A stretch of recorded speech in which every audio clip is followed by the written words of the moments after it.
echigo gị ụkọchukwu, echigo gị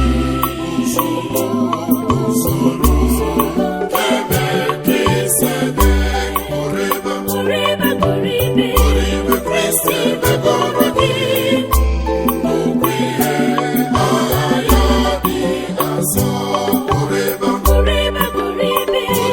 Kristi megoro gị, okwu ihe aha ya dị asọ.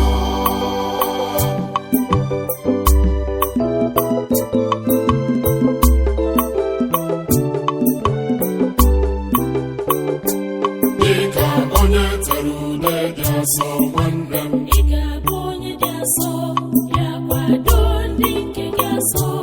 ọzọ dịrị ya ka eze onye nche tụrụ. Echigo gị ụkọchukwu, echigo gị usoro Melkisedek, Oribe Kristi megoro gị, okwu ihe aha ya dị asọ. Oribe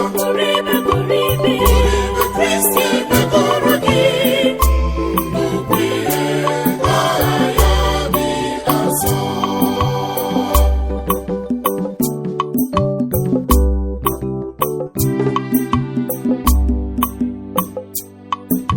Site n'echiche ụkọchukwu, ịbụzi Kristi ọzọ, nwanne m, ịbụzi Kristi ọzọ.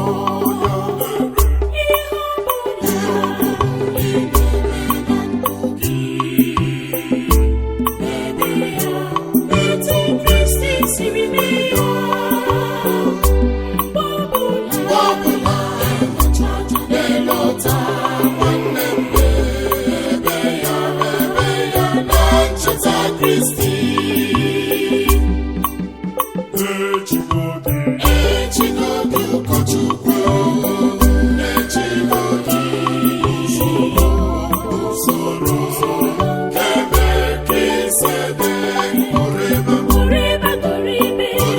Kristi megoro gị, okwu ihe aha ya dị asọ. Oribe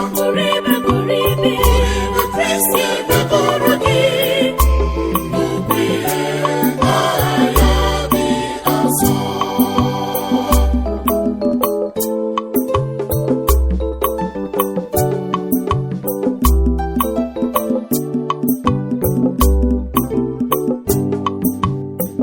Ehihie dị n'isi gị bụ ka Maria, nne Chukwu,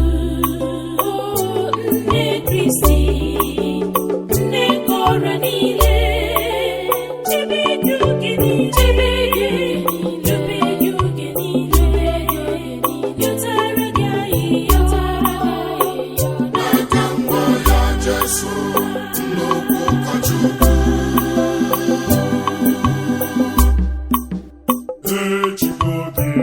Echigo gị ụkọchukwu, echigo gị usoro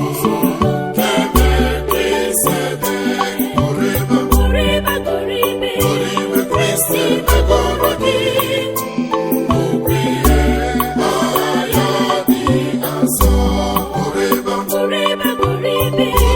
Kristi megoro gị, okwu ihe aha ya dị asọ.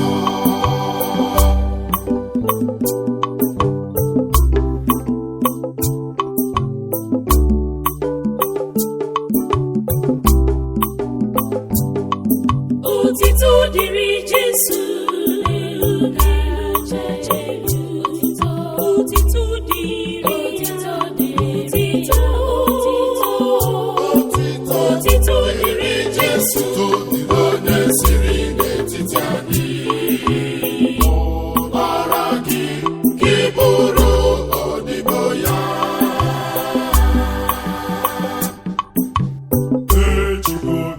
Echigo gị ụkọchukwu, echigo gị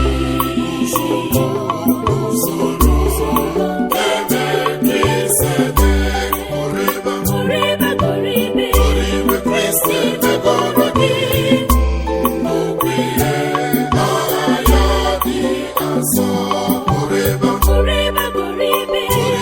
Kristi